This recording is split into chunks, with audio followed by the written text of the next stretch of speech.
जो हमारी आज की वीडियो है वो है लॉ ऑफ मल्टीपल प्रोपोर्शन के ऊपर। तो देखिए इसको प्रपोज किसने किया था, डाल्टन ने इन 1803 पे। तो सबसे पहले जितने भी लॉ आपको मैंने पढ़ाया है सबके साइंटिस्ट के नाम आपको लर्न करने हैं, उसको याद रखना बहुत ज़रूरी है। तो देखते हैं इस लॉ में क्या है। If two elements can combine to form more than one compound, the masses of one element that combine with a fixed mass of the other element are in the ratio of the small whole number. तो इस law के according क्या बोलता है कि कोई भी to element को जब हम कंबाइन करते हैं तो कोई आपका कंपाउंड बनता है, ठीक है।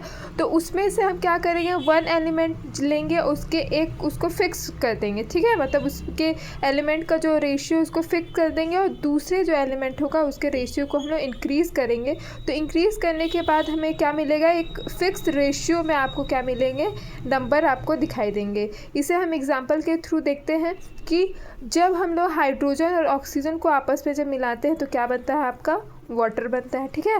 तो यहाँ पर हाइड्रोजन हम देखोगे दोनों तरफ जो हाइड्रोजन है उसके रेशियो को फिक्स कर दिया गया है, 2 ग्राम, यहाँ भी 2 ग्राम। जब हाइड्रोजन के टू हाइड्रोजन को जब एक ऑक्सीजन के साथ जब बाइंड करते हैं, मतलब 2 ग्राम और 16 ग्राम एक ऑक्सीजन के साथ, तो हमारा क्या बनता है, H2O, वाटर बनता है। क्या बनता है, वाटर। अब हम क्या करेंगे, इस हाइड्रोजन का जो रेशियो इसको फिक्स कर दिए, 2 ग्राम ऊपर भी है, यहाँ पे 2 ग्राम है। ऑक्सीजन के नंबर को इंक्रीज़ कर दिए, ठीक है। यहाँ ऑक्सीजन क्या है, एक ऑक्सीजन था, यह जो ऑक्सीजन का नंबर है कितना हो जाएगा, 2 ऑक्सीजन होगा, ठीक है, 2 ऑक्सीजन हो गया। जब दोनों को हम लोग कंबाइन करते हैं तो क्या बनता है, हाइड्रोजन पर ऑक्साइड बनेगा, H2O2 बनेगा, ठीक है।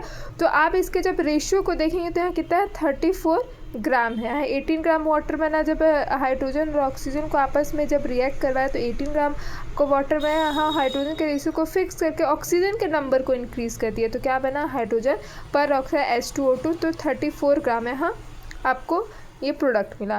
तो इसे मासेस ऑफ ऑक्सीजन को देखें तो एक बार हमने 16 किया, 32 ग्राम है। तो उन्होंने बोला कि जो फिक्स मास जब हम हाइड्रोजन को किए 2 ग्राम, तो सिंपल रेशियो में हमें क्या मिला, 1:2 के रेशियो में हमें ये कंपाउंड मिला, ठीक है। तो आप, आई होप आपको समझ में आया होगा लॉ ऑफ मल्टीपल प्रोपोर्शन।